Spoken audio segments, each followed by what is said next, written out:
SSC CGL 2024 को ध्यान में रखते हुए हम लोग लगातार जो है जीए पर काम कर रहे हैं। ठीक है, ये आपकी क्लास जो है 5th है। ठीक है, 5वीं क्लास है आपकी। इससे पहले हमने 4 क्लास जो है कंप्लीट कर ली है, जिसके अंदर हिस्ट्री के अंदर जितने भी क्वेश्चन आज तक पूछे गए हैं सीजीएल या और भी एसएससी के एग्जाम में, वो सब हमने कवर कर लिया है। और एक क्लास में हमने विश्व का भूगोल भी कंप्लीट कर दिया है। आज हम भारत का भूगोल जो है कंप्लीट करेंगे। ठीक है, तो चैनल पर नए होंगे तो चैनल को सब्सक्राइब कर लीजिए और बेल आइकन को प्रेस कर दीजिएगा, ताकि कोई भी वीडियो आए चैनल पर तो उसकी आपको जानकारी मिल जाए। साथ ही टेलीग्राम लिंक नीचे दिया हुआ है, इसको ज्वाइन कर लीजिएगा। वहां पर आपको सब चीज़ों की पीडीएफ, ठीक है, इमेज, ये सारी चीज़ें आपको वहां पर मिल जाती हैं। ठीक है, सीएचएसएल का एग्जाम चल रहा है, उसमें भी प्रश्न यहाँ से लगातार आ रहे हैं। जिन छात्रों का जो है शिफ्ट अभी नहीं लगा है वो लोग भी देख सकते हैं और एक बार जाके पूरा सब्जेक्ट रिवाइज कर सकते हैं। ठीक है, चलिए स्टार्ट करते हैं।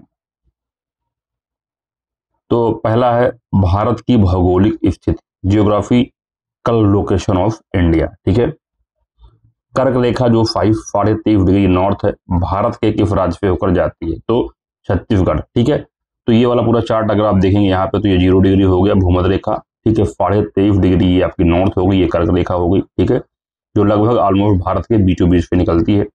और ये वाले जो आप देखेंगे रेखा 23.5 डिग्री, ये साउथ हो गई, ये आपकी मकर रेखा हो गई, कैप्रिकॉर्न हो गई, ये कैंसर हो गई। ठीक है, तो ये आपका गुजरात, ठीक है, राजस्थान, झारखंड, ठीक है, छत्तीसगढ़, इन राज्यों से होकर जाती है।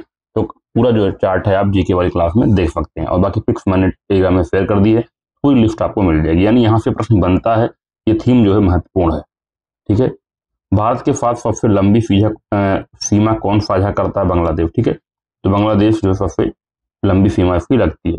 अगला है एलएसी, जिसे वास्तविक नियंत्रण रेखा कहते हैं, भारत और किस देश के बीच में है? वो चीन के बीच में है।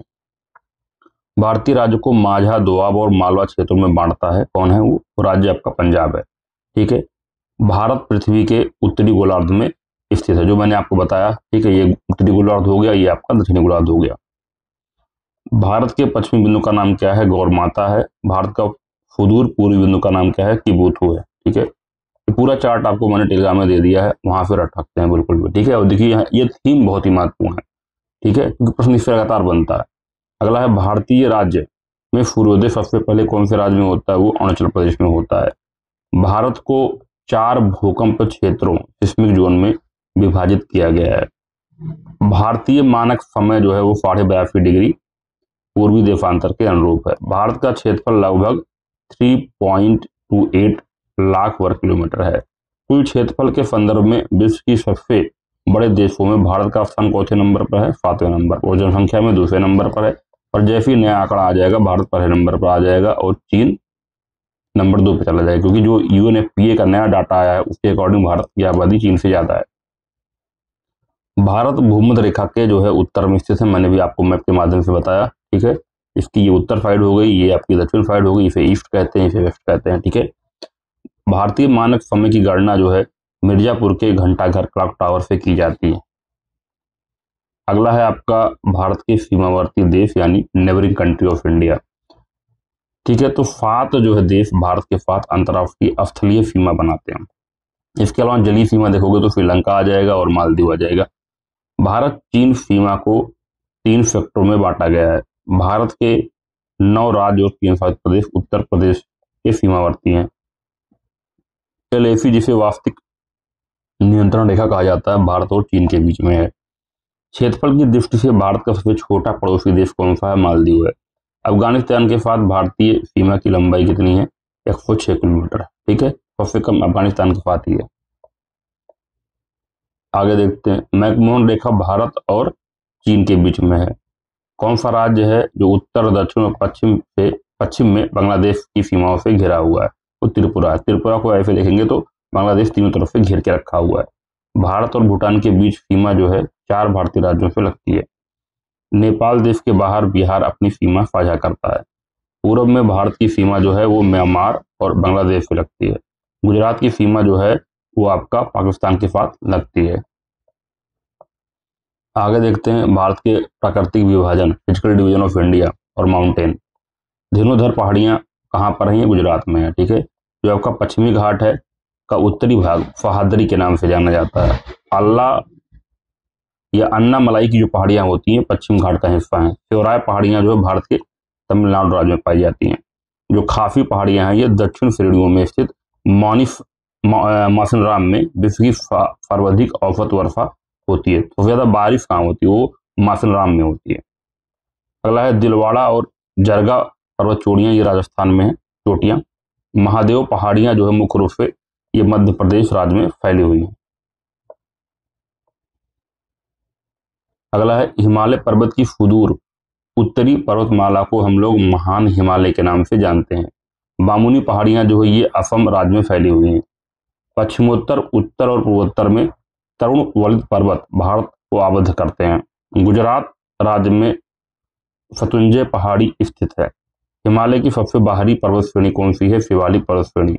असम में स्थित पहाड़ी का नाम क्या है, कार्बी आंगलोंग पहाड़ियां। अगला है दार्जिलिंग। दार्जिलिंग हिल स्टेशन पर्वतीय पर्यटन स्थल मध्य हिमालय में स्थित है।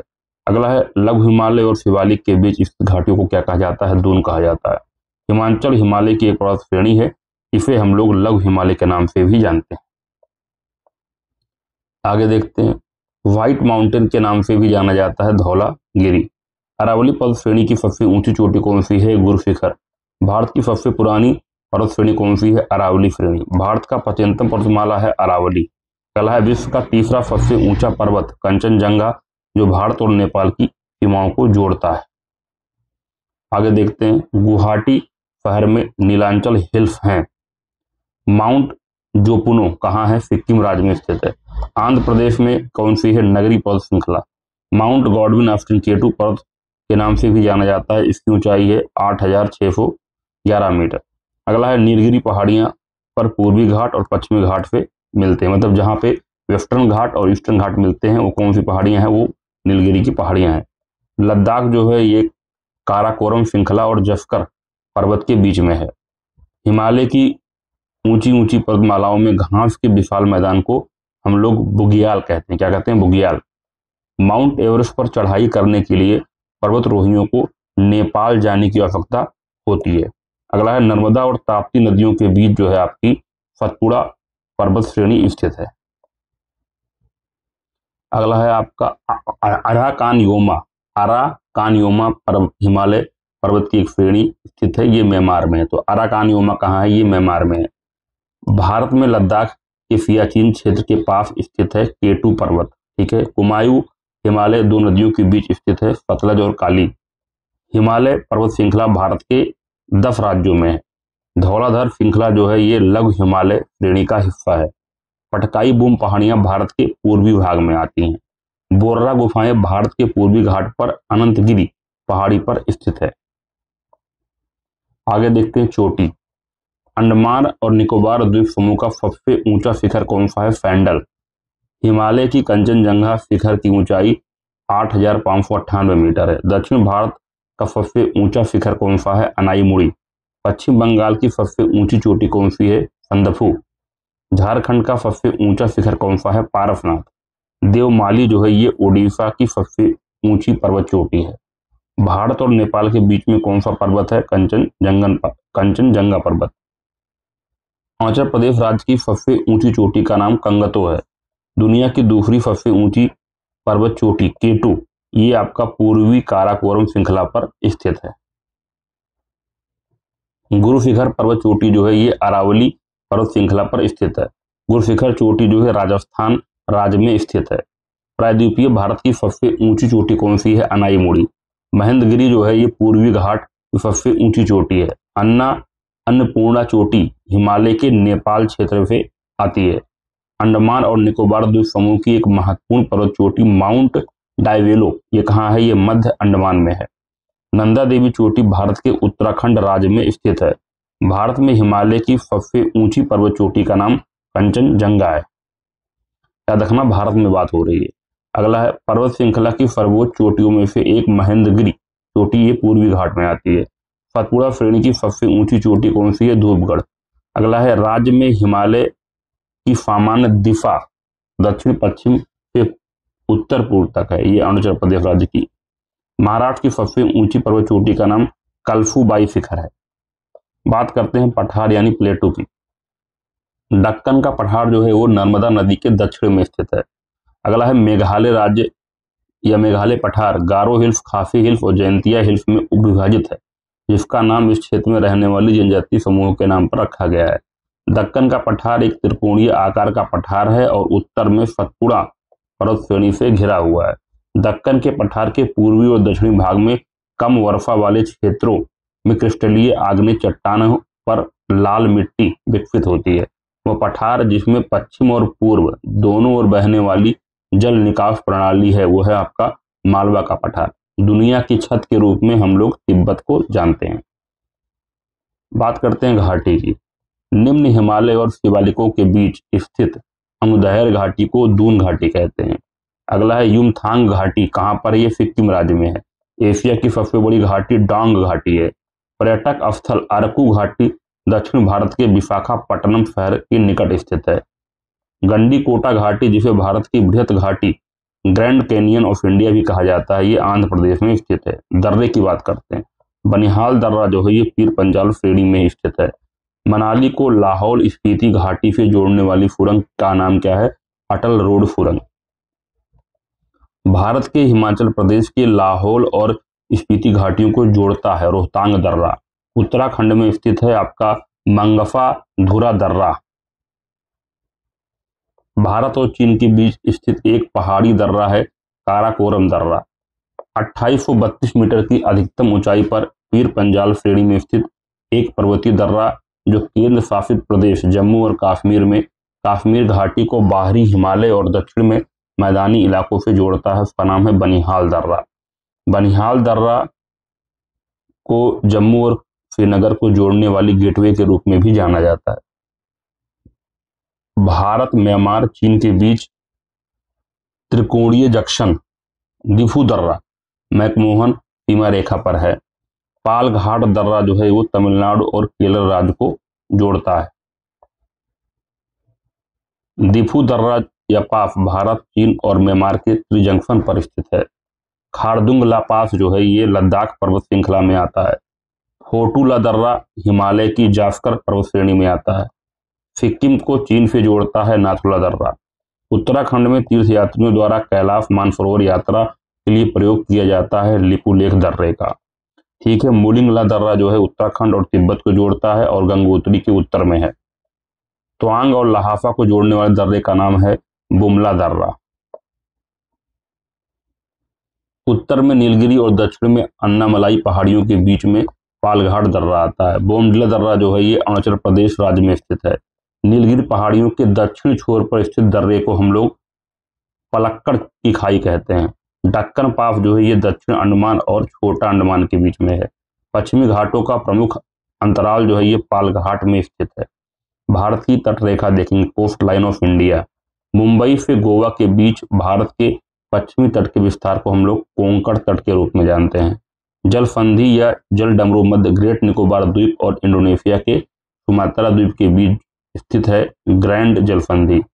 अंडमान को निकोबार से जो है 10 डिग्री चैनल जो है अलग करता है। भारत के गुजरात राज्य का सबसे लंबा समुद्री किनारा है।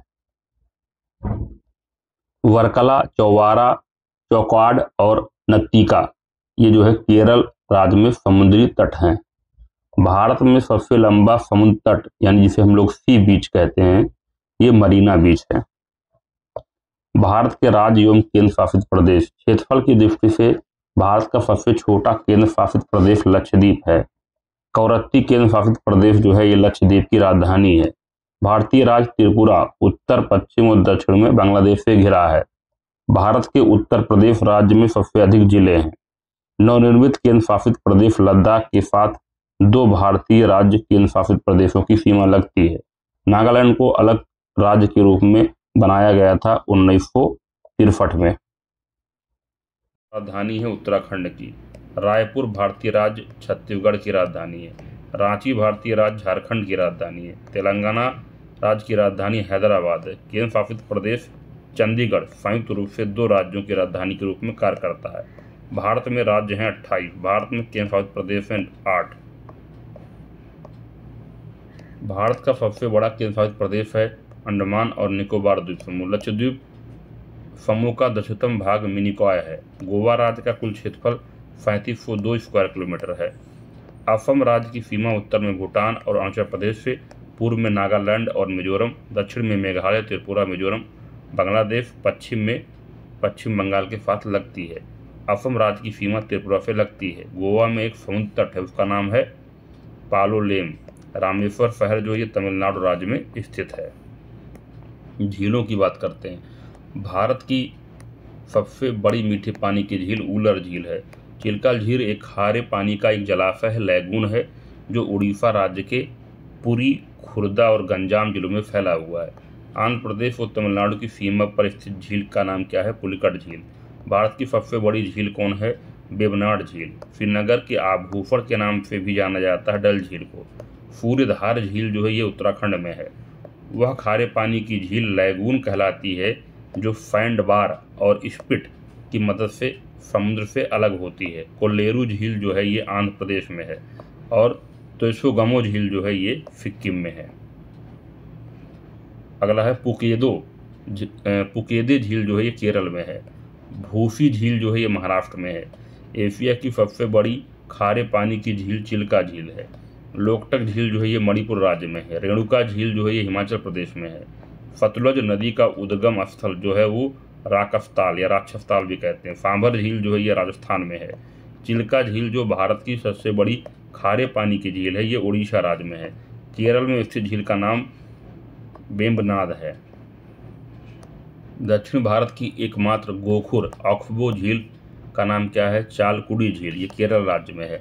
अफ्टीमुडी झील जो ये भी केरल में है। अगला है प्लीस्टोसीन युग के दौरान पृथ्वी पर एक उल्कापिंड गिरने के परिणाम स्वरूप लोनार झील का निर्माण हुआ था। विश्व का बेसाल्टिक उल्का प्रभाव से बनने वाला विशालतम गड्ढा है महाराष्ट्र में। प्रसिद्ध उलर झील एवं डल झील स्थित हैं जम्मू एवं कश्मीर में। अम्फुपा झील जो है ये उड़ीसा में है। प्राकृतिक बांध द्वारा पानी के बड़े हिस्से से अलग पानी का एक हिस्सा लैगून या खाड़ी कहलाता है। बिलासपुर अवस्थित मानव निर्मित जलाशय गोविंद सागर स्थित है हिमाचल प्रदेश में। भारत की सबसे लंबी झील है वेम्बनाड झील। उड़ीसा की सबसे बड़ी बैक वाटर झील है चिल्का झील। सूरजकुंड झील कहाँ है? ये हरियाणा में है। विश्व का एकमात्र तैरता हुआ पार्क है मणिपुर में। एशिया की दूसरी सबसे बड़ी कृत्रिम झील है राजस्थान में ढेबर झील। विश्व का एकमात्र तैरता हुआ डाकघर है, ये डल झील पर है।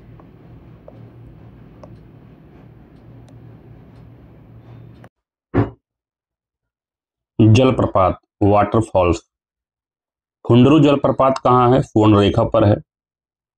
वराही नदी जो है कर्नाटक में कुंचिकुल जलप्रपात बनाती है। दूधसागर जलप्रपात गोवा राज्य में है। बेनिया जलप्रपात भारत के मेघालय राज्य में है।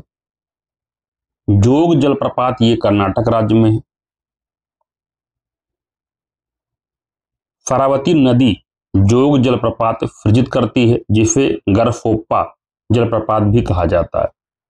सेकी जलप्रपात जो है ये अरुणाचल प्रदेश में है। चुलिया जलप्रपात जो है राजस्थान में चंबल नदी पर स्थित है। झारखंड में स्थित जलप्रपात का नाम हुंडरू जलप्रपात है। हुंडरू जलप्रपात जो है ये सुवर्णरेखा नदी पर स्थित है। थोसेघर जलप्रपात महाराष्ट्र में है। होगेनकल जलप्रपात ये तमिलनाडु राज्य में है। होगेनकल जलप्रपात कावेरी नदी निर्मित करती है। किरनम झरना जो है ये मेघालय राज्य में है। गोवा कर्नाटक सीमा पर दूधसागर जलप्रपात मांडवी नदी द्वारा उद्भूत है। धुआंधार जलप्रपात नर्मदा नदी पर निर्मित हुआ है। बात करेंगे आइलैंड की। अंडमान और निकोबार द्वीप समूह में 572 द्वीप शामिल हैं। एक लोकप्रिय पर्यटन स्थल हैवलॉक द्वीप जो है ये अंडमान और निकोबार द्वीप समूह पर है। भारत में सबसे बड़ा नदीय द्वीप माजुली द्वीप है। विश्व में सबसे बड़ा नदी द्वीप माजुली द्वीप जो है ये असम में है। सबसे बड़ा बसा हुआ नदी द्वीप जो है ये ब्रह्मपुत्र नदी पर है। बंगाल की खाड़ी में स्थित द्वीप अंडमान और निकोबार है। भारत का एकमात्र सक्रिय ज्वालामुखी बैरन द्वीप पर है। भारत में सक्रिय ज्वालामुखी पाए जाते हैं अंडमान और निकोबार में। भारतीय महासागर में सबसे छोटा द्वीप देश मालदीव है। पश्चिमी तट पर स्थित एक द्वीप है एलिफेंटा। प्रायद्वीप शब्द का अर्थ है पानी से तीन तरफ से घिरा हुआ भूमि का टुकड़ा। बात करेंगे भारत के अपवाह तंत्र की, इंडियाज ड्रेनेज सिस्टम की। सिंधु नदी तंत्र। सतलज नदी के उद्गम से संबंधित है राक्षस ताल। रावी नदी 720 किलोमीटर लंबी है। यह हिमालय से लेकर हिमाचल प्रदेश के चंबा से होकर बहती है। सिंधु नदी की सहायक नदी समुद्र तल से 4000 मीटर ऊंचाई पर रोहतांग दर्रे के पास से निकलती है, वह है ब्यास नदी, जो कि सिंधु की सहायक नदी है। कश्मीर के दक्षिण पूर्वी भाग में वेरीनाग में एक झरने से निकलती है झेलम नदी। सिंधु नदी ग्रेट इंडियन डेजर्ट पश्चिम में स्थित है। स्पीत नदी जो है ये सतलुज नदी की सहायक नदी है। किशन गंगा नदी जो है ये झेलम नदी की प्रमुख सहायक नदियों में से एक है। सिंधु नदी जास्कर और लद्दाख पर्वतमालाओं के बीच बहती है। सिंधु नदी की सबसे बड़ी सहायक नदी चिनाब है। झेलम नदी की एक सहायक नदी है पेहरू नदी। अगला है सिंधु नदी का मुहाना कर्क रेखा के उत्तर में स्थित है। अरब सागर में गिरती है सिंधु नदी। बात करेंगे गंगा नदी तंत्र की।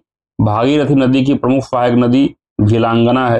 भागीरथी नदी का उद्गम जो है ये गौमुख हिमनाद से होता है। वह देवप्रयाग में अलकनंदा से मिलकर गंगा नदी बनाती है। अगला है गौरी गंगा नदी का उद्गम जो है उत्तराखंड के मिलाम हिमनाद से होता है। ठीक है, 8,60,000 स्क्वायर किलोमीटर के क्षेत्रफल में और 11 भारतीय राज्यों में फैला हुआ है गंगा बेसिन। घाघरा नदी की सहायक नदी है सरयू नदी। देवप्रयाग में भागीरथी अलकनंदा से मिलती है। गंगा का मैदान घग्गर और तीस्ता नदियों के बीच फैला हुआ है। गंगा नदी की उत्तरी तट की सहायक नदी काली गंडक और त्रिशूल गंगा नामक दो धाराओं से मिलकर बनती है गंडक नदी। सरयू नदी जो है ये शारदा नदी की सहायक नदी है। सरयू नदी स्थित है उत्तराखंड राज्य में। यमुना नदी की एक सहायक नदी है चंबल नदी। हुगली नदी की मयूराक्षी, दामोदर, कंगसावती और रूपनारायण नामक सहायक नदियां हैं। पटना के पास सोनपुर में गंगा मिलती है गंडक नदी से। भागीरथी और अलकनंदा नदी के मिलने से गंगा बनती है देवप्रयाग में। अलकनंदा और मंदाकिनी का संगम रुद्रप्रयाग है। गंगा नदी की बेसिन को भारत के उत्तरी 10 राज्यों में बांटा गया है। गंडक नदी गंगा नदी के उत्तरी तट की सहायक नदी है। गंगा नदी और सिंधु नदी तंत्र के बीच अंबाला क्षेत्र है जो जल क्षेत्र को पृथक करता है। घाघरा और सोन गंगा नदी की सहायक नदियां हैं। गंगा नदी की एक सहायक नदी घाघरा है। भारत की सबसे लंबी नदी का नाम ब्रह्मपुत्रा है। बांग्लादेश में गंगा का नाम पद्मा है। बिहार का शोक कहा जाता है कोसी नदी को। बर्फ पोषित स्नोफेड नदी यमुना है। अलकनंदा नदी सतोपथ और भागीरथी खरग ग्लेशियर से निकलती है। नेपाल हिमालय में मिलान ग्लेशियर से निकलती है, जहां इसे गौरी गंगा के नाम से जाना जाता है। कौन सी नदी है? सरयू नदी। गंगा और सोन जैसी नदियां प्राचीन भारत में महाजनपद मगध से होकर बहती थी। भारत की सबसे लंबी नदी ब्रह्मपुत्रा है। बात करेंगे ब्रह्मपुत्रा नदी तंत्र का। यह सांगपो जिसे कहते हैं, सांगपो के नाम से भी जाना जाता है ब्रह्मपुत्रा को। ब्रह्मपुत्र जब भारत के अरुणाचल प्रदेश में प्रवेश करती है तब इसे दिहांग कहा जाता है। मिजोरम राज्यों को मोलासेस बेसिन के नाम से भी जाना जाता है, जो मृदु असंपीड़ित निक्षेपों से बना हुआ है। हिमालय की पूर्वी सीमा को चिन्हित करती है ब्रह्मपुत्रा नदी। लोहित नदी जो है ब्रह्मपुत्रा की एक सहायक नदी है। सियांग, तिरप और कामेंग अरुणाचल प्रदेश राज्य में बहने वाली नदियां हैं। गंगा ब्रह्मपुत्रा 20 डिग्री नॉर्थ से 30 डिग्री नॉर्थ अक्षांशों के बीच स्थित है। नामचा बरवा में यू टर्न लेने वाले ब्रह्मपुत्र नदी अरुणाचल प्रदेश राज्य में प्रवेश करती है। असम के धुबरी शहर में ब्रह्मपुत्र नदी अपने पश्चिम की ओर से कटकर दक्षिण में बांग्लादेश में प्रवेश करती है। तिब्बत में सांगपो और बांग्लादेश में जमुना के नाम से जाना जाता है ब्रह्मपुत्र नदी को। पश्चिम बंगाल और सिक्किम दोनों राज्यों से होकर बहती है तीस्ता नदी। धनसिरी ब्रह्मपुत्रा नदी की सहायक नदी है। प्रायद्वीपीय भारत की नदियां, भारत की गोदावरी नदी बंगाल की खाड़ी में गिरती है। भारत की सबसे बड़ी प्रायद्वीपीय नदी गोदावरी है। दक्षिण भारत की ऐसी प्रमुख नदियां नर्मदा और ताप्ती जो अरब सागर में गिरती हैं। अनेर, पंजारा और वाघुरा तापी नदी की सहायक नदियां हैं। गोदावरी नदी की उस शाखा का नाम जो है गौतमी है, जो पुडुचेरी के केंद्र शासित प्रदेश के यानम अंतः क्षेत्र से बहती हुई बंगाल की खाड़ी में मिलती है। तापी नदी ब्रह्म घाटी से होकर बहती है। महानदी छत्तीसगढ़ के रायपुर जिले में सिहावा के निकट से निकलती है और ओडिशा से बहते हुए बंगाल की खाड़ी में गिरती है। लगभग 724 किलोमीटर के विस्तार के साथ तापी नदी प्रायद्वीपीय भारत की सबसे महत्वपूर्ण नदियों में से एक है। केरल की सबसे लंबी नदी भरतपुजा का दूसरा नाम पोनानी जो पश्चिम में बहती है और अरब सागर में गिरती है। मूसी नदी जो है कृष्णा नदी की सहायक नदी है। अगला है तापी नदी का बेसिन 65,145 स्क्वायर किलोमीटर के क्षेत्रफल में फैला हुआ है, जिसमें से लगभग 80% महाराष्ट्र में स्थित है। प्राचीन काल में कावेरी नदी जो तमिल में पूनी के नाम से भी जाना जाता है, जो कर्नाटक और तमिलनाडु राज्यों से होकर दक्षिण पूर्व दिशा में बहने वाली चौथी सबसे बड़ी नदी है। भारत में नर्मदा नदी ब्रह्म घाटी से होकर बहती है।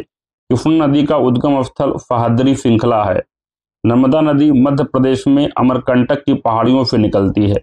नर्मदा और ताप्ती नदियां एक दूसरे से लगभग समांतर बहती हैं, लेकिन विपरीत दिशाओं में खुद को खाली कर लेती हैं। गोदावरी बेसिन का सबसे बड़ा जलग्रहण क्षेत्र महाराष्ट्र राज्य में है।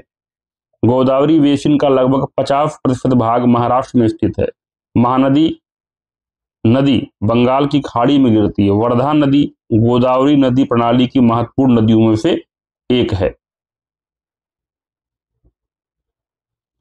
नर्मदा नदी पांचवी सबसे बड़ी नदी होने के साथ पश्चिम में बहने वाली सबसे बड़ी नदी भी है। भारतीय राज्य झारखंड ब्राह्मणी, खरकाई और स्वर्णरेखा नदियों का स्रोत है। बनास नदी का उद्गम स्थल राजस्थान राज्य में है। पूर्णा, मंजीरा और प्राणहिता गोदावरी नदी की सहायक नदियां हैं। महाराष्ट्र के त्र्यंबकेश्वर से निकलती है गोदावरी नदी। दक्षिण की गंगा कहा जाता है कावेरी को। रुफिकुल्या नदी जो है ओडिशा राज्य से होकर बहती है। मीठी नदी गुजरती है मुंबई शहर से। ओंग और टेल महानदी की सहायक नदियां हैं। पेन्नार नदी का उद्गम स्थल कर्नाटक राज्य में है। अरब सागर में जाकर गिरती है माही नदी। दक्षिण भारत के प्रसिद्ध तीर्थ स्थल तिरुटनी से होकर बहती है नंदी नदी। जबलपुर के निकट धुआंधार जलप्रपात का निर्माण करती है नर्मदा नदी। पश्चिम से की ओर बहने वाली नदी है साबरमती। भारत में सबसे बड़ी प्रायद्वीपीय नदी है गोदावरी। त्र्यंबकेश्वर से गोदावरी नदी का निकलती है, यानी वहां इसका स्रोत है। प्रायद्वीपीय भारत में पश्चिम में बहने वाली सबसे बड़ी नदी का नाम नर्मदा है। प्रायद्वीपीय भारत की एकमात्र 12मासी नदी कावेरी है। काबिनी नदी जो है एक कावेरी की एक सहायक नदी है। कावेरी नदी का उद्गम ब्रह्मगिरी पहाड़ियों से होता है। कृष्णा नदी का उद्गम स्थल महाबलेश्वर से होता है। बंगाल की खाड़ी में जा मिलती है कृष्णा नदी। मंगलुरु शहर से होकर नेत्रावती नदी बहती है। ब्राह्मणी पूर्व दिशा में बहने वाली नदी है। बात करते हैं अन्य प्रमुख नदियों की। हिमालय की अधिकांश नदियां 12मासी प्रकार की हैं। भारतीय रेगिस्तान की एकमात्र बड़ी नदी लूनी नदी है। मध्य प्रदेश के मालवा पठार में महू के पास चंबल नदी निकलती है। कृष्णा नदी की सहायक नदी जो है वो तुंगभद्रा नदी है। रावी नदी हिमाचल प्रदेश के कुल्लू पहाड़ियों के बीच रोहतांग दर्रे के पश्चिम में निकलती है और राज्य की चंबा घाटी से होकर बहती है। थार के रेगिस्तान में सबसे लंबी नदी कौन सी है? लूनी। लूनी नदी एकमात्र प्राकृतिक जल स्रोत है जो रेगिस्तान में एक झील के अंदर बहती है। तिराप और नोवा नदी भारतीय राज्य अरुणाचल प्रदेश में बहती हैं। दामोदर नदी की सहायक नदी जो है वो बराकर है। केन नदी मध्य भारत के बुंदेलखंड क्षेत्र की प्रमुख नदियों में से एक है और दो राज्यों मध्य प्रदेश और उत्तर प्रदेश से होकर बहती है। दामोदर ब्राह्मणी खरकई नदियों का उद्गम स्थल भारत के झारखंड राज्य में है। बनास नदी की दक्षिणी सहायक नदी बेडच राजस्थान के उदयपुर जिले की पहाड़ियों से शुरू होती है। सुरमा नदी, जिसे बराक नदी के नाम से भी जाना जाता है, मणिपुर की पहाड़ियों से निकलती है। नदियों के किनारे के स्थल, कोल्हापुर शहर जो है ये पंचनाग नदी के किनारे है। उज्जैन जो है क्षिप्रा नदी के किनारे है। हीराकुंड बांध उड़ीसा में संबलपुर शहर के पास है, संबलपुर। ब्रह्मपुत्र नदी के तट पर जो है वो कौन सा है, डिब्रूगढ़ है। गंगा नदी के तट पर कानपुर है। महानदी के तट पर जो है कटक शहर है। चंबल नदी के तट पर कोटा शहर है। अलकनंदा नदी के तट पर बद्रीनाथ है। और गोदावरी नदी के तट पर जो है आपका नासिक है। और मुला मुठा नदियों के तट पर जो है पुणे बसा हुआ है। भारत में नदी घाटी परियोजनाएं देखते हैं। गोविंद सागर, जिसे भाखड़ा नांगल परियोजना कहते हैं, हिमाचल प्रदेश में है। कर्नाटक का अलमट्टी बांध ये कृष्णा नदी पर है।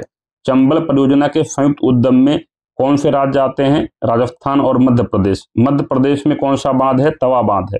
Tilaiya ultra mega power project ये झारखंड राज्य में है। पाकिस्तान का डायमर भांसा बांध जो है ये सिंध नदी पर है। सरदार सरोवर बांध गुजरात के नर्मदा नदी पर है। सरदार सरोवर परियोजना जो है ये भी नर्मदा नदी पर है। उत्तराखंड का पहला गुरुत्व बांध फोंग बांध है। एक प्रकार का अस्थायी बांध है जिसे विशिष्ट क्षेत्र से पानी को बाहर करने के लिए बनाया जाता है, उसे कॉफर बांध कहते हैं। भारत का सर्वोच्च सबसे ऊंचा बांध टिहरी बांध है जो कि उत्तराखंड राज्य में है। टिहरी बांध बना है भागीरथी नदी पर। कदम बांध कदम नदी और गोदावरी नदी के संगम पर है। जवाई बांध जवाई नदी पर निर्मित एक जलाशय है, वह लूनी नदी की सहायक नदी है। उकाई बांध जो है कहां पर है, ताप्ती नदी पर। स्वर्ण रेखा नदी पर चांडिल बांध है। कोटेश्वर जल विद्युत परियोजना कहां है, भागीरथी नदी पर। रावी नदी पर बनाया गया है चमेरा बांध। अगला आपका है पोलावरम सिंचाई परियोजना, गोदावरी नदी पर है। धरोई बांध जो है ये साबरमती नदी पर है। महाराष्ट्र में क्या है, कोयना बांध। अगला है सोमाशिला बांध, ये आंध्र प्रदेश में है। अगला है बगलिहार बांध जो है ये चिनाब नदी पर है। आगे देखते हैं स्टिनली जलाशय जो है ये तमिलनाडु राज्य में है। मेट्टूर बांध तमिलनाडु में कावेरी नदी पर है। अगला है नागार्जुन सागर परियोजना, ये कृष्णा नदी पर है। नाथपा झाकरी जल विद्युत परियोजना ये सतलुज नदी पर है। झारखंड में बराकर नदी पर तलैया बांध। महात्मा गांधी जल विद्युत परियोजना जोग जलप्रपात पर स्थित है। भवानी सागर बांध या लोअर भवानी बांध ये तमिलनाडु राज्य में है। भारत बांग्लादेश सीमा के सबसे नजदीक है फरक्का बांध। हीराकुंड बांध जो है ये महानदी पर है। अगला है कृष्णा नदी पर अलमट्टी बांध, कर्नाटक और आंध्र प्रदेश राज्य के बीच विवाद का विषय है। बगलिहार बांध जो है ये जम्मू और कश्मीर में है। निजाम सागर बांध तेलंगाना राज्य में है। पैठण जल विद्युत परियोजना हाइड्रो इलेक्ट्रिक प्रोजेक्ट ये गोदावरी नदी पर है। फलाल परियोजना का निर्माण चिनाब नदी पर किया गया है। भारत की जलवायु, दक्षिण पश्चिम मानसून की ऋतु के दौरान भारत में दक्षिण पूर्व व्यापारिक पवनों की दिशा होती है दक्षिण पश्चिम। भारत में सर्दी के महीनों के दौरान मौसम मध्य और पश्चिमी एशिया के पृष्ठीय दाब के वितरण से प्रभावित होता है। दक्षिण पश्चिम मानसून काल में जब एक, दो या कई सप्ताह तक वर्षा न हो तो इस परिघटना को मानसून में विच्छेद कहते हैं। मानसून के निवर्तन के दौरान वर्षा होती है तमिलनाडु राज्य में। मुंबई में मानसून अरब सागर शाखा का अनुमानित आगमन होता है 10 जून को। अगला है जून से सितंबर समय भारत में दक्षिणी पश्चिमी मानसूनी वर्षा होती है। मौनिसराम दुनिया में सर्वाधिक वर्षा के लिए प्रसिद्ध है। मेघालय की खासी पहाड़ियों पर मौसिनराम स्थित है। सर्दियों के महीनों में सबसे अधिक वर्षा तमिलनाडु राज्य में होती है। तमिलनाडु राज्य में दक्षिण पश्चिम मानसून से अल्प वर्षा होती है। मेघालय भारत के राज्य में सर्वाधिक वर्षा होती है। वायु के वार्षिक ऋतु परिवर्तन को कहा जाता है मानसून। मानसून शब्द जो है ये अरबी शब्द है। भारत की मिट्टियां देखते हैं। गाद और धूल से बनी मिट्टी लोयस प्रकार की होती है। महाराष्ट्र में पाई जाने वाली काली कपास मिट्टी का दूसरा नाम रेगुर है। शुष्क मिट्टी विशेष रूप से विकसित पश्चिमी राजस्थान में होती है, जिसे विशेषता शुष्क स्थलाकृत प्रदर्शित होती है। मिट्टी की संरचना को गंभीर नुकसान होने से पहले मिट्टी जिस भार को सहन कर सकती है उस भार को हम लोग धारित क्षमता कहते हैं। ह्यूमस मृदा के एक क्षितिज भाग में पाया जाता है। जो ह्यूमस होता है वो मृदा के एक क्षितिज भाग में पाया जाता है। काजू की वृद्धि के लिए अधिक उपयुक्त है आपकी लाल लेटेराइट मिट्टी। उत्तरी मैदानों और नदी घाटियों में फैली हुई और भारत के कुल क्षेत्रफल का लगभग 40% क्षेत्र घेरे हुए है जलोढ़ मृदा। मृदा संरक्षण की एक विधि है छाद। आमतौर पर कृषि में उपयोग किए जाने वाले उर्वरकों में पाया जाने वाला एक मूलभूत पादप पोषक तत्व है पोटेशियम। भारी वर्षा और उच्च आर्द्रता वाले क्षेत्रों में पाई जाती है दलदली मृदा। भारत के उत्तरी मैदान पूरी तरह से जलोढ़ मिट्टी से निर्मित हैं। उपजाऊ जलोढ़ मिट्टी चावल का उत्पादन करने के लिए सबसे उपयुक्त है। चिकनी मिट्टी में पानी की अधिकतम मात्रा बनी रहती है। लेटराइट मिट्टी में सिलिकॉन ऑक्साइड की कमी होती है। लेटराइट मिट्टी में आयरन ऑक्साइड प्रचुर मात्रा में पाया जाता है।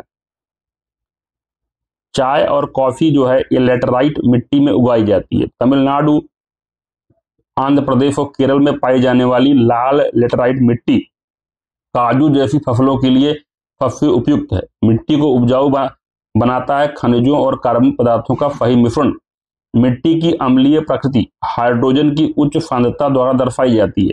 संयुक्त राज्य अमेरिका के कृषि विभाग के अनुसार भारत में इनसेप्टिफोल प्रकार का मृदा क्रम सर्वाधिक है। काजू के पेड़ को उगाने के लिए उपयुक्त होता है बलुई दोमट मिट्टी। काजू उगाने के लिए लाल लेटराइट मृदा सबसे उपयुक्त है। कठोरकृत मिट्टी पर किसी मृत कीट के शरीर के किसी हिस्से की छाप जीवाश्म का एक उदाहरण है। मिट्टी की ऊपरी परत में ह्यूमस होता है जो मिट्टी को उपजाऊ बनाता है। भारत में लाल मिट्टी सामान्यतः पाई जाती है दक्षिणी पठार के पूर्वी और दक्षिणी भाग में।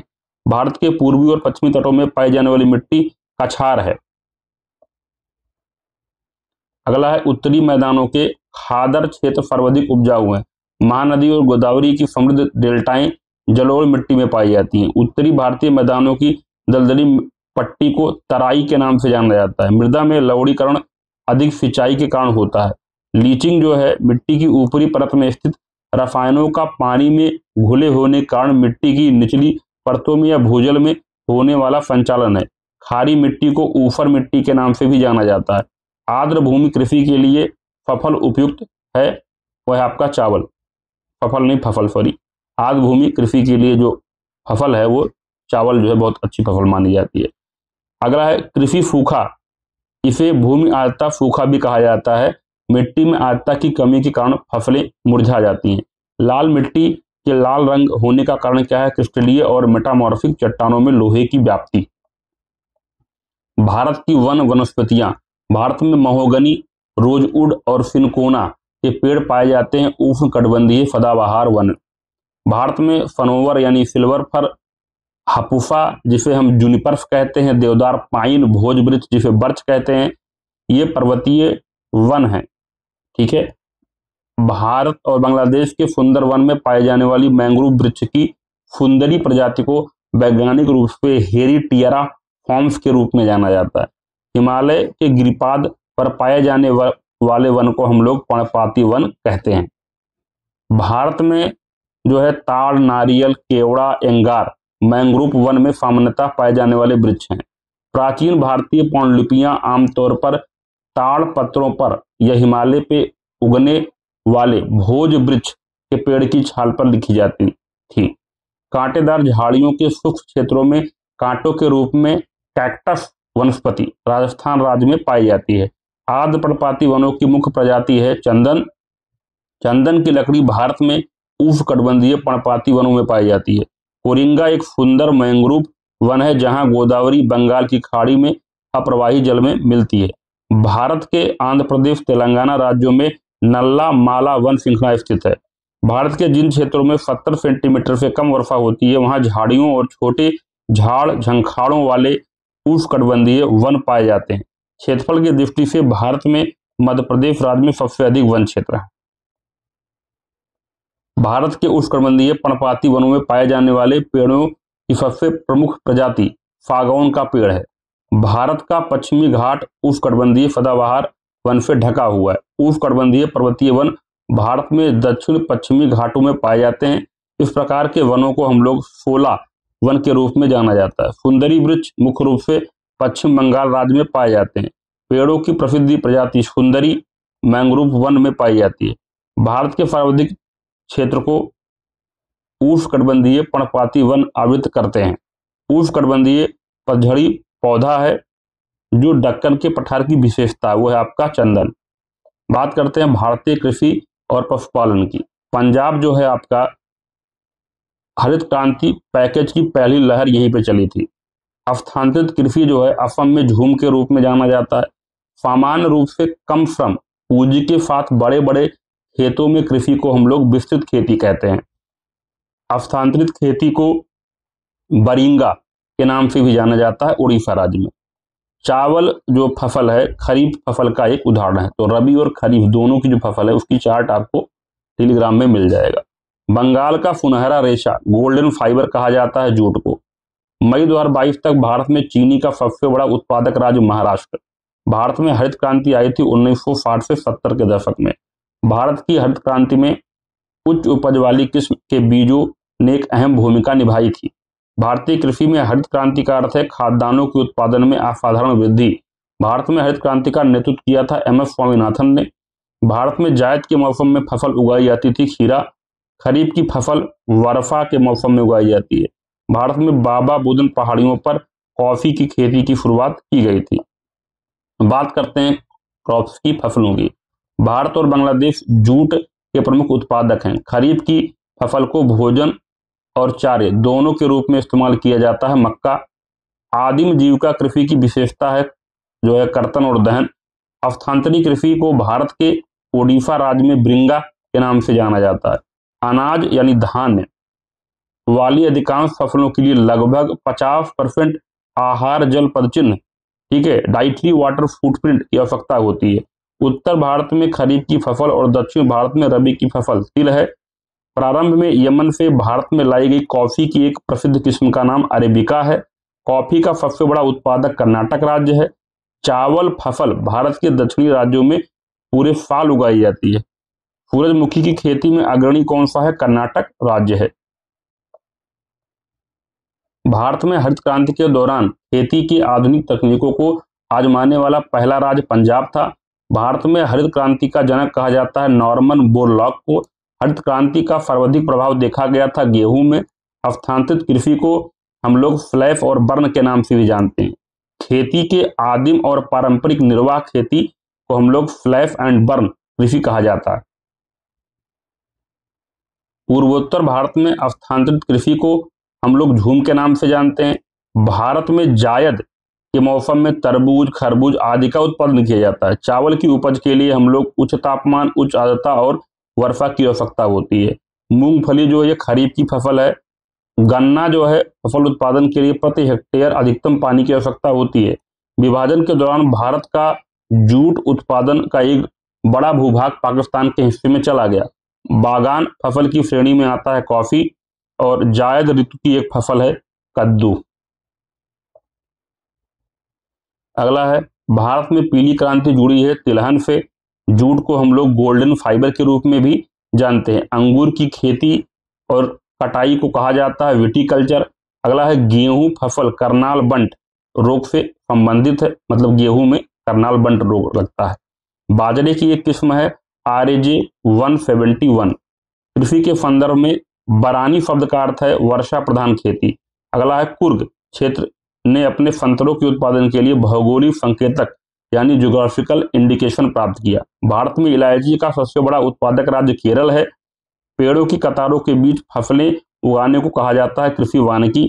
भारत में लाख का सबसे अधिक उत्पादन होता है झारखंड में। सघन खेती का संबंध मौजूदा भूमि के सघन उपयोग से उपज बढ़ाना है। भारत में कृषि कार्य क्षेत्र में सबसे अधिक लोग कार्य करते हैं। शुष्क भूमि कृषि के लिए फसल उपयुक्त है रागी। उत्तरी भारत के राज्यों में बाजरे की खेती खरीफ कृषि ऋतु के दौरान की जाती है। मध्य प्रदेश राज्य भारत में दालों का सबसे बड़ा उत्पादक है। भारत के पंजाब को भारत की रोटी की टोकरी के लोकप्रिय नाम से जाना जाता है।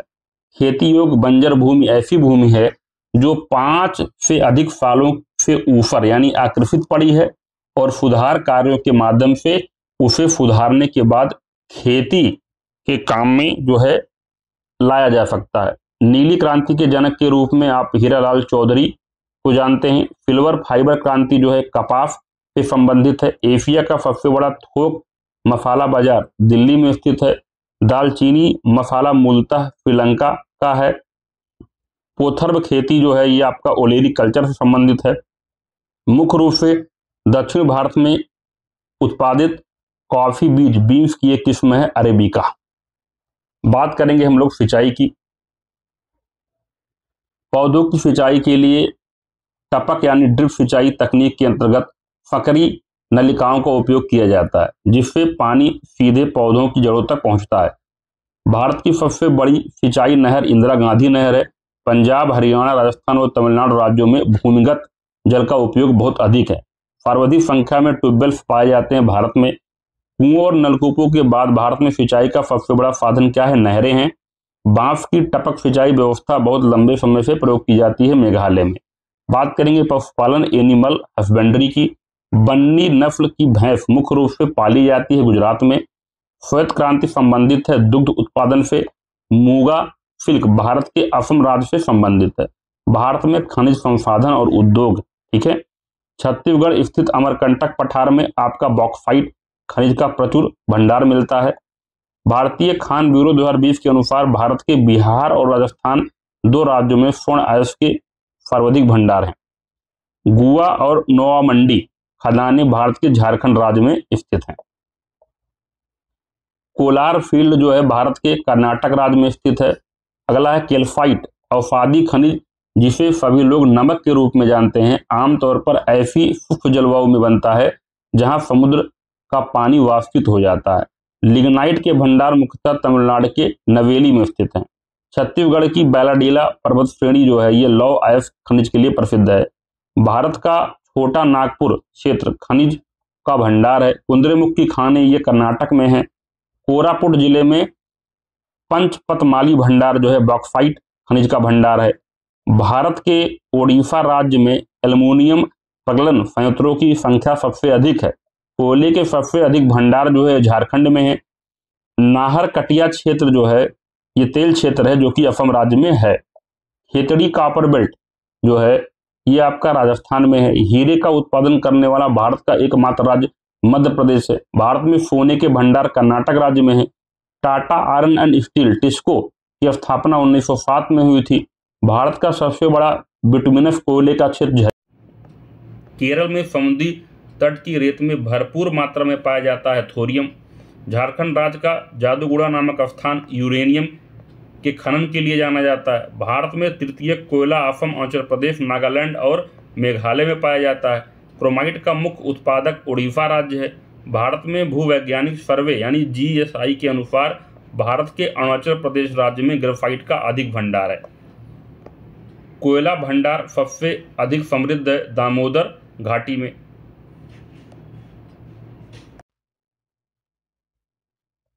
भारत में अभ्रक का सबसे बड़ा उत्पादक राज्य है आंध्र प्रदेश।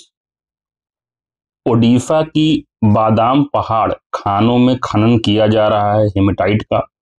भारत में सर्वाधिक समृद्ध मोनोजाइट भंडारों में से एक मौजूद है केरल में।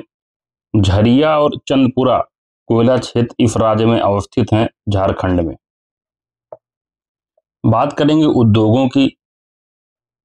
राउरकेला स्टील प्लांट जो है 1959 में जर्मनी के सहयोग से स्थापित किया गया था। एक पूंजीगत वस्तु माल उपयोग है, सॉरी माल उद्योग है, संयंत्रों और मशीनरी का निर्माण। Tata iron and steel company TISCO ने सन 1912 में स्टील का उत्पादन शुरू किया था।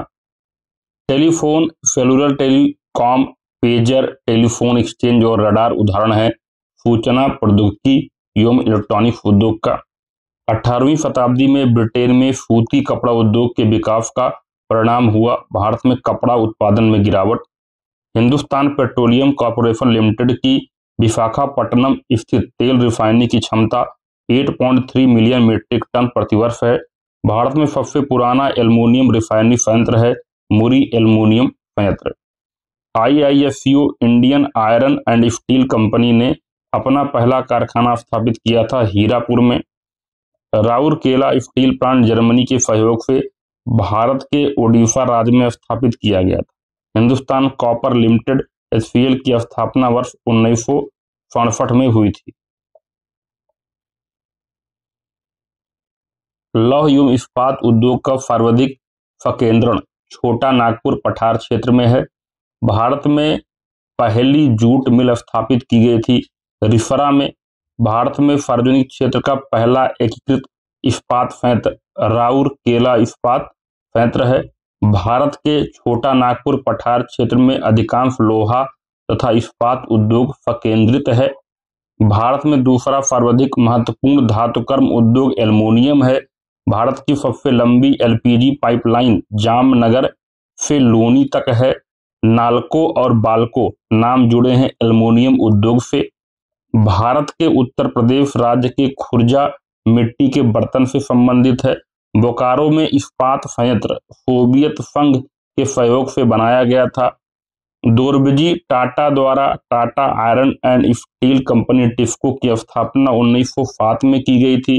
Visvesvaraya iron and steel plant स्थित है कर्नाटक में। नून माटी तेल रिफाइनरी खनिज तेल क्षेत्र के समीप ही स्थापित है। सेलम इस्पात संयंत्र जो है तमिलनाडु में स्थित है। भारत में कृष्ण क्रांति उत्पाद के विनिर्माण से संबंधित है कच्चा पेट्रोलियम। भारत की पहली कच्चे तेल की परिशोधनशाला रिफाइनरी की स्थापना डिगबोई में हुई थी। भारत की जनजातियां देखते हैं। खासी जनजाति जो है ये मेघालय राज्य में रहती है।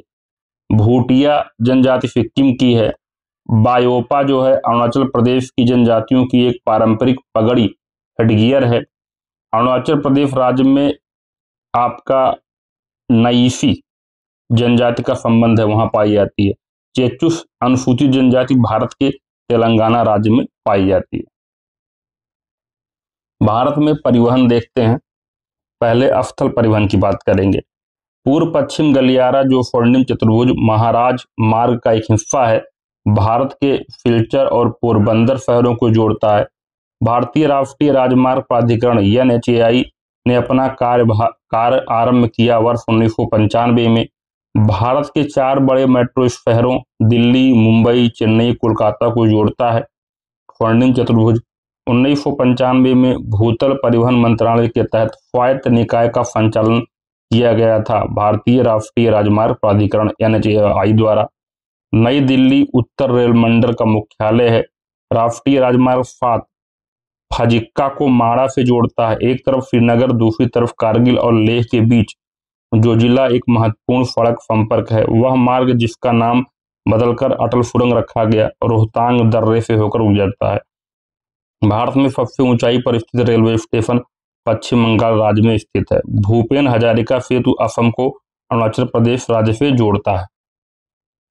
अगला है ऑटोमोबाइल्स के संदर्भ में माइक्रोडॉट नामक प्रौद्योगिकी का उपयोग किया जाता है वाहन चोरी रोकने हेतु।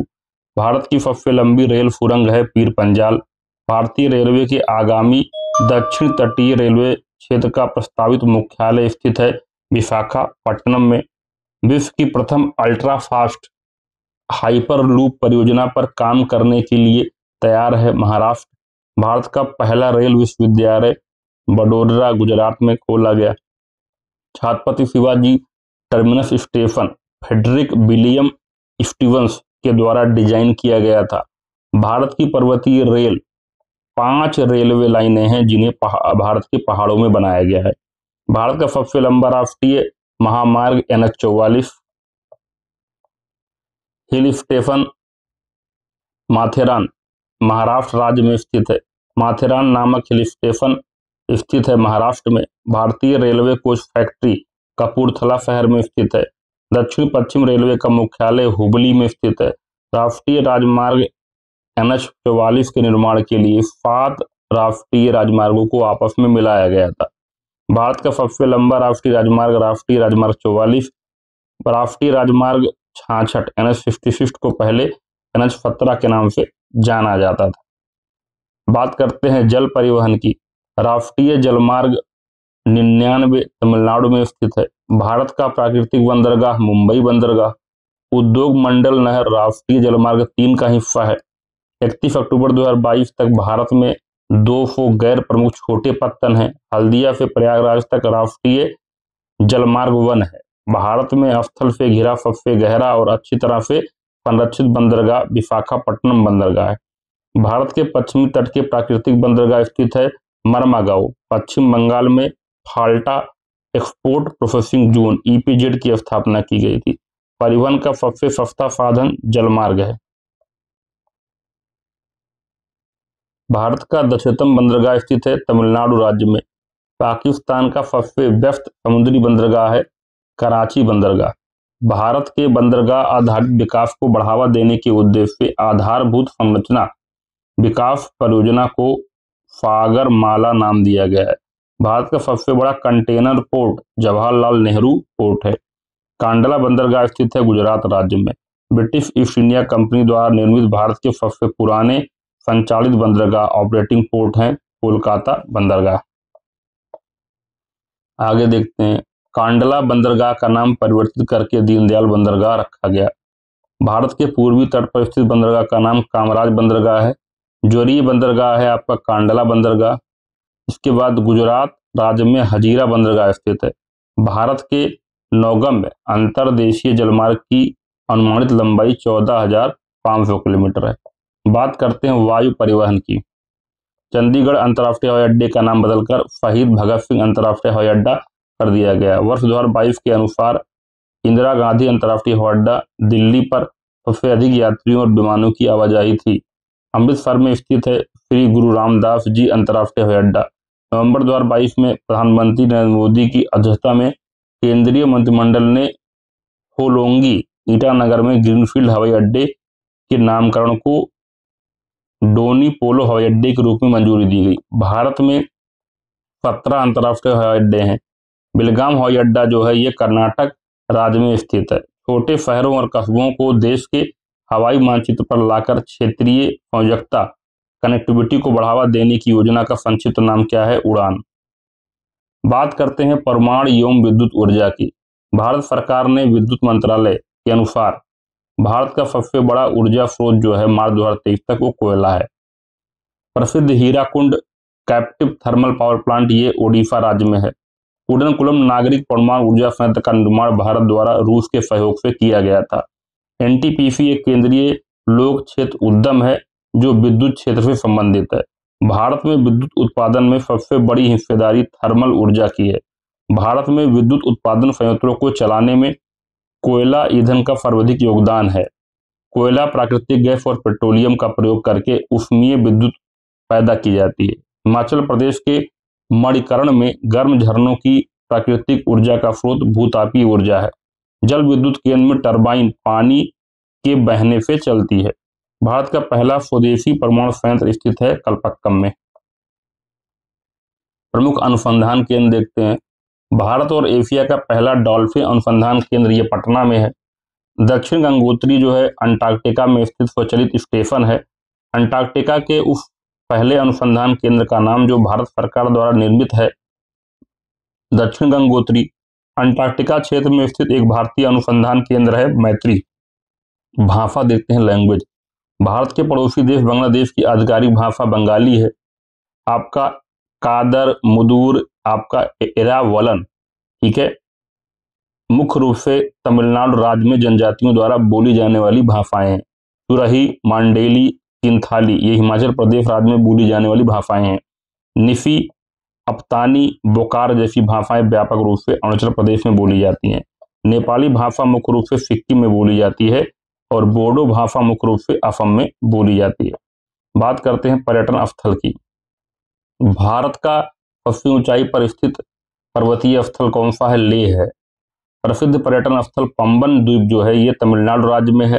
हिमाचल प्रदेश में एक बड़ा पर्यटक आकर्षण स्थल रोहतांग दर्रा है। इसके बाद मनाली जो है पर्वतीय पर्यटन स्थल हिल स्टेशन पर सदियों में आने वाले पर्यटक इग्लू में रहने का अनुभव ले सकते हैं। अगला है कलिम्पोंग हिल स्टेशन जो ये पश्चिम बंगाल में है। महलों का शहर के नाम से जाना जाता है कोलकाता को। भारत के स्कॉटलैंड के रूप में जाना जाता है कूर्ग को, ठीक है। दरिंगबाड़ी हिल स्टेशन जो है भारत के ओडिशा राज्य में है। विविध के प्रश्न देखेंगे। भारत में स्थित एकमात्र निश्चित रूप से सक्रिय ज्वालामुखी बैरन द्वीप ज्वालामुखी अंडमान द्वीप में पोर्ट ब्लेयर के लगभग 138 किलोमीटर उत्तर पूर्व में स्थित है। बारडोली छीड़ा का दूसरा नाम जो है काल बैसाखी है। औसत समुद्री तल से 3000 मीटर की ऊंचाई पर हिमालय की पीर पंजाल श्रेणी में अति आधुनिक विशिष्टताओं वाली अटल सुरंग बनाई गई है। काल बैसाखी, जिसे हम नॉर वेस्टर्स कहते हैं, बंगाल और असम में शाम के समय आने वाला एक भयानक तूफान है। खासी पहाड़ियों के दक्षिणी भाग में मासिन राम दुनिया में सबसे अधिक औसत वर्षा प्राप्त करता है। दिन का न्यूनतम तापमान सामान्यतः प्रातःकाल सुबह होता है। भारत के पड़ोसी देश पाकिस्तान में प्रसिद्ध कटाफ राज मंदिर परिसर, जिसमें कई धर्मों के मंदिर हैं। ब्रिटिश भारत में नील की खेती से संबंधित एक प्रणाली है, उसका नाम क्या है? निज नाम है। रामागुंडम ऊर्जा संयंत्र जो है तापीय ऊर्जा के निर्माण के लिए प्रसिद्ध है। गुजरात के दक्षिणी भाग, पूर्वी तमिलनाडु, उड़ीसा, झारखंड, बिहार, पूर्वी मध्य प्रदेश को समाहित करने वाले पूर्वोत्तर प्रायद्वीपीय जैसे क्षेत्रों में 100 से 200 सेंटीमीटर के बीच वर्षा होती है। वधावन नामक स्थान पर एक प्रमुख बंदरगाह स्थापित करने के लिए केंद्र सरकार ने सैद्धांतिक स्वीकृति प्रदान की। यह स्थान महाराष्ट्र राज्य में स्थित है। एशिया का सबसे बड़ा तारामंडल है बिरला तारामंडल, जो कि कोलकाता में है। जुलाई 1968 में इंदिरा गांधी द्वारा भारत की कृषि में प्रभावशाली प्रगति को दर्ज करने के लिए आधिकारिक तौर पर एक डाक टिकट जारी किया गया। इसका शीर्षक था गेहूं की क्रांति।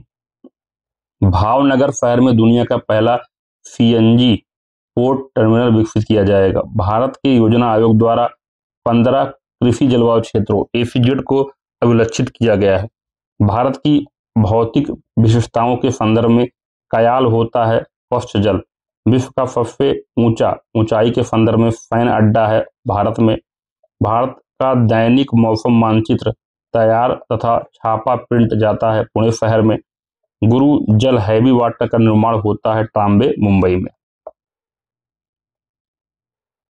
नर्मदा जल विवाद न्यायाधिकरण का गुजरात, महाराष्ट्र, राजस्थान और मध्य प्रदेश राज्यों के बीच जल के बंटवारे का सुलझाने के लिए गठन किया गया था। भारत में जो भौगोलिक क्षेत्र की संख्या 10 है। आईटीसी लिमिटेड का मुख्यालय कोलकाता में है। भारत के सबसे छोटे जिले का नाम माहे है। गुवाहाटी शहर का ऐतिहासिक नाम जो है आपका प्राग ज्योतिषपुर है। जीवित जड़ सेतु भारत के मेघालय राज्य में देखी जाने वाली एक दुर्लभ परिस्थिति की दृश्य है। अगला है दार्जिलिंग चाय भारत में पहला भौगोलिक संकेत प्राप्त हुआ। करतारपुर साहिब गलियारा भारत के गुरदासपुर में डेरा बाबा नानक तीर्थ को पाकिस्तान के करतारपुर गुरुद्वारे से जोड़ता है, जो कि रावी नदी के किनारे स्थित है। एक स्थलीय प्राकृतिक आपदा का उदाहरण भूस्खलन है। सिक्किम में स्थित मठ है जिसका नाम रूमटेक है। आगे देखते हैं, भारत के कच्छ का रण प्रसिद्ध है जूरिए मिट्टी के मैदान के लिए।